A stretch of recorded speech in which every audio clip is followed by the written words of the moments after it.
नाज़रीन, हम खुसूसी बच्चों के लिए बहुत सारे अल्फाज ऐसे इस्तेमाल करते हैं जो सही मानों में कहूँ तो नाज़ेबा होते हैं या जो उनको ज़हनी तौर पे साइकोलॉजिकली ट्रॉमेटाइज़ करते हैं। अब दुनिया बहुत सारी इस बात पे गौर कर रही है कि ऐसे क्या टर्मिनोलॉजी यूज़ की जाए, इस्तिलाहात यूज़ की जाएँ कि जो उनको इस तरह से साइकोलॉजिकली ट्रॉमेटाइज ना करें बल्कि उनको एक नॉर्मल फीलिंग दे। डॉक्टर साहब, आप कुछ इस्तिलाहात के बारे में बता सकती हैं जो आजकल रिकमेंडेड हैं कि हम इस्तेमाल करें? जी बिल्कुल। इस पर हम जिसको कहेंगे कि डेवलप्ड कंट्रीज हैं और वहाँ पर इस पर बहुत काम हो रहा था। तो वो अब टर्मिनोलॉजी, हम जब छोटे थे तो जब ये होता था मेंटल रिटार्डेशन का लफ्ज यूज किया जाता था, लेकिन अब रिटार्डेशन का लफ्ज एक इतना इसका इफेक्ट इतने बुरे देखने में आए कि अब इसको बिल्कुल समझ लें, निकाल दिया गया है किताबों से कि ये इस्तेमाल नहीं करना है। इसकी जगह अगर आप यूज करते हैं तो हम ये कहते हैं कि इंटेलेक्चुअल इम्पेयरमेंट या इंटेलेक्चुअल डिसेबिलिटी, इस किस्म का वर्ड इसके लिए यूज किया जाता है। दूसरी ये कि इसी तरह जैसे डम का लफ्ज यूज किया जाता था कि डेफ एंड डम, तो अब इसकी जगह यूज किया जाता है कि hearing impairment and speech problem या स्पीच डिफिकल्टीज।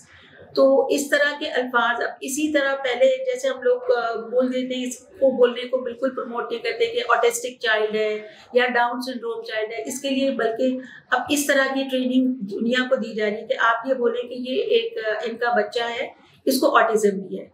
तो जब आप इस तरह बात करते हैं तो बात तो आपने वही कही है, लेकिन जब आप इस तरह बात करते हैं उसके इम्पैक्ट में बहुत फर्क पड़ जाता है। इसी तरह के ये इनका बेटा है अहमद और ये डाउन सिंड्रोम भी है, तो वालिदैन भी सुनेंगे, वो बच्चा भी सुनेगा, तो इसके इम्पैक्ट का बहुत फर्क आ जाता है। तो अब इसके इस्तिलाह तो कुछ ऑब्सोलीट हो गई हैं और इनको इस्तेमाल करने के लिए भी उसके एक बेहतर तरीका रिवाज पा रहा है। जी बिल्कुल। एक खुसूसी बच्चा, एक माजूरी का शिकार बच्चा माजूरी नहीं होता, बल्कि होता तो वो बच्चा है। हाँ, उसमें एक चीज, एक माजूरी भी होती है, चुनाचे उसको हमें बच्चे के तौर पे इम्पोर्टेंस देनी चाहिए और माजूरी को उसके एक जुज के तौर पे लेना चाहिए। देखिए, इसमें बिल्कुल आपने ये बात बोली, इसको इस तरह लीजिए कि दुनिया में जितने लोग हैं हर एक मुख्तलिफ है, कोई लंबा है, कोई छोटा है, कोई बहुत इंटेलिजेंट है, किसी का कम है, कोई बहुत अच्छा बोलता है, कोई कम अच्छा बोलता है, हर एक मुख्तलिफ है।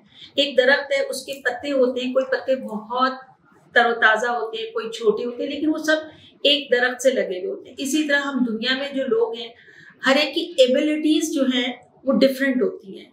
तो बात ये कि अगर उस एबिलिटी में थोड़ा सा एक शख्स है, उसके काम करने का ये फर्क लगे, डिफरेंटली एबल जो लफ्ज यूज करते हैं, जिन लोगों के हाथ नहीं होते तो वो लोग अपने जिंदगी के काम अपने पाँव से करते हैं, तो हम उनको ये तो नहीं कहेंगे उनमें एबिलिटी नहीं है, वो डिफरेंटली एबल है। वो काम जो आम आदमी हाथों से करता है वो अपने पाँव से करते हैं, तो इसीलिए अब डिफरेंटली एबल जो है उसका लफ्ज इस्तेमाल किया जाता है। डॉक्टर साहब, बहुत जगह पे सुनने में आया कि जी कोई भी प्रॉब्लम अगर जल्दी पिक कर ली जाए और जल्दी उसके लिए तदाबीर अख्तियार कर ली जाए तो उस पर काबू पाना आसान होता है, उसका बेहतर नतीजे हासिल होते हैं। तो क्या इस सिलसिले में भी जल्दी खुसूसी जो चेंजेस हैं उन्हें पिक करना और उनके ऊपर जल्दी कोई जो भी ज़रूरत की चीज़ें हैं इलाज के कॉन्टेक्स्ट में वो अप्लाई करना कोई ख़ास खातिर को फ़ायदा पहुंचा सकती हैं? जी बिल्कुल, ये बहुत आपने अच्छा सवाल किया और इसमें मैं वालिदैन से भी और अपने व्यूअर से भी एक बात कहूँगी कि इस बात को हमेशा बहुत अहमियत दें कि अगर कोई माँ, उसको ये तो नहीं समझ आ रहा मेरे बच्चे में क्या चीज़ लग रही है, अगर वो ये कह रही है कि मुझे लगता है कि बच्चा जो है मुझे वैसा रिस्पॉन्ड नहीं करता या मुझे लगता है कि ये मेरी बात नहीं सुन रहा है, या ये इसने ये चीज़ देर से कि मुझे लगता है कि इस बच्चे में कुछ मुझे फ़र्क लग रहा है, उस बात को हमेशा बहुत अहमियत दें। क्योंकि जो माँ है ना, वो एक उसकी सिक्स सेंस अल्लाह ने ऐसी दी है कि वो बहुत जल्दी पिक करते हैं। और कोई भी चीज़ को आप जल्दी पिक करके स्क्रीन करना कि उसको फिर डॉक्टर के पास भेजें और उसको असेस करें कि माँ को क्या लग रहा है और बच्चे को क्या प्रॉब्लम है। अगर आप जल्दी पिक करते हैं तो उसके बहुत फ़ायदे हैं।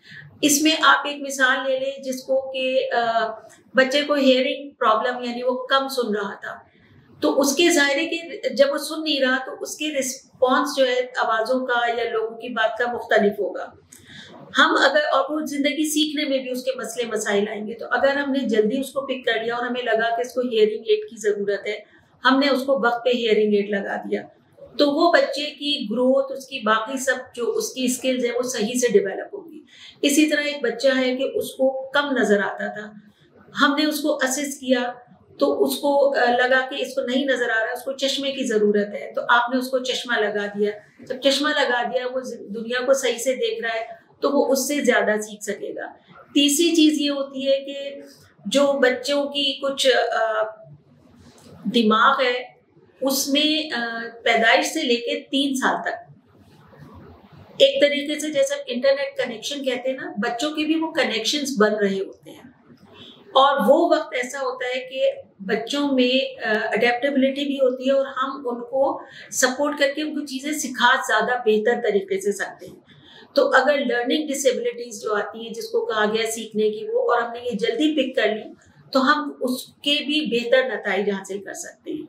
इसी तरह अभी मैंने आपको बताया था सेरिब्रल पॉल्सी, जो कि ब्रेन के ऊपर डैमेज होने की वजह से मसल्स जो है वो डैमेज होते हैं।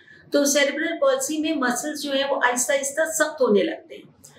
अगर हम उनको उनका ख्याल नहीं करें तो वो सख्त होते होते खिंचने लगते हैं, और फिर वो जो आसपास के जॉइंट्स हैं उनको खींचने लगते हैं, और उनके जॉइंट जो है वो उंगलियां टेढ़ी, पाँव टेढ़ा, घुटना टेढ़ा। अब जब सब चीजें टेढ़ी हो जाएंगी तो उस बच्चे का ना खड़ा होना पॉसिबल होगा, ना बैठना पॉसिबल होगा।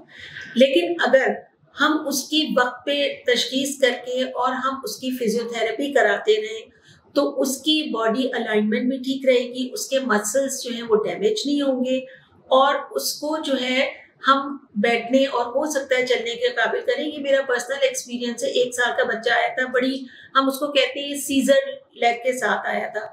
मुझे भी ऐसा लग नहीं रहा था, उसकी माँ ने कभी फिजियोथेरेपी किसी ने एडवाइस नहीं की थी, मुझे लगता नहीं था कि बहुत इसको फायदा होगा, लेकिन मैंने उनको बड़ा काउंसिल किया, आप ये कराइए और कम से कम कुछ नहीं होगा तो इसकी बॉडी अलाइनमेंट ठीक रहेगी, आप व्हील चेयर पे बिठा सकेंगी, आप उस तरह कर सकेंगी।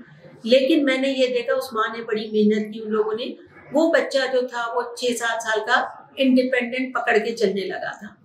तो ये चीजें मेरा भी पेशेंट था, दोनों वालिदैन पेरेंट्स, उनकी बच्ची जो थी वो सुन नहीं सकती थी, सो मच सो कि उन्हें लगता था कि वो बिल्कुल ही नहीं सुन सकती। लेकिन हमने कहा फिर भी उसको टेस्ट करके देखें, हियरिंग टेस्ट हुई, उसकी बहुत ज़्यादा हियरिंग डेफिशिएंसी थी, लेकिन हियरिंग एड लगाई और माशाल्लाह से विद टाइम शी डेवलप्ड। और देखिए, सुनने के बाद आपको जो कुछ इनपुट्स मिलते हैं वो आपकी पूरी ज़िंदगी पर असरअंदाज होते हैं, आपकी पूरी ग्रोथ, पूरी हर तरह से डेवलपमेंट जो है वो उससे इम्प्रूव कर जाती है। हाइपोथायराइड चिल्ड्रन है, अब अगर आप हाइपोथायराइडिज्म फौरन से पिक कर लें तो बच्चा उन तमाम मसाइल का शिकार ही नहीं होगा। दुनिया में बहुत सारी जगहों पे तो ये स्क्रीनिंग के तौर पे यूज़ होता है, पैदाइश के फौरन बाद थायराइड हार्मोन का टेस्ट किया जाता है कि अगर वो कमी है तो उसको देख लें।